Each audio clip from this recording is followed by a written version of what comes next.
ये कहानी शुरू होती है शहर के बाहरी इलाके में बहुत ही सुंदर और आलीशान घर से, जहां बहुत ही सुंदर बगीचा और फलों का बाग है। लेकिन कुछ ऐसा भी है जिससे लोग उस घर का नाम लेने से भी कांपने लगते हैं। एक दिन एक लड़की जिसका नाम अदिति है उस घर में रहने आती है। उसने उस घर के बारे में बहुत सी खौफनाक कहानियां भी सुनी थी, लेकिन वो इन सब अंधविश्वासों पर विश्वास नहीं करती थी। उसे लगता है कि ये बस एक पुराना घर है जिसे कुछ मरम्मत और देखभाल की जरूरत है। अदिति घर में रहने चली जाती है और घर की साफ सफाई करना शुरू कर देती है। वो टूटी हुई खिड़कियों और दरवाजों को ठीक करवाती है और दीवारों पर अपना मनचाहा पेंट करती है। बगीचों में फूल भी लगाती है और मैदान को डिजाइन करती है। घर पर काम करते हुए अदिति एक अजीब सी आहट महसूस करती है।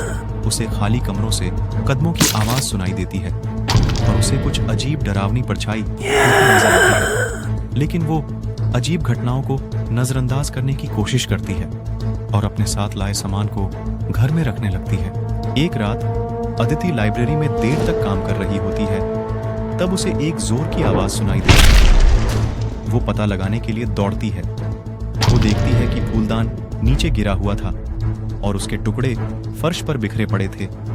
अदिति इस घटना से चौंक जाती है, लेकिन वो ज्यादा ध्यान नहीं देती और फूलदान के टुकड़े उठाकर फेंक देती है।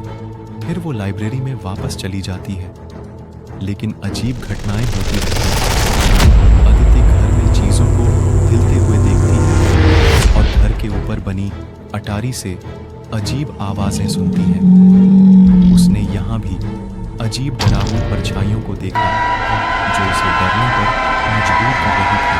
अदिति का डर बढ़ता जा रहा था। वो नहीं जानती थी कि घर में क्या हो रहा है और वो इसे कैसे रोक सकती है। वो बिस्तर के बगल में एक बेसबॉल बैट रखकर सोना शुरू कर देती है और वो अक्सर अजीब आवाजों के कारण रात में जाग जाया करती थी। एक रात अदिति सोकर उठती है और देखती है कि एक परछाई उसके पैर के पास खड़ी है।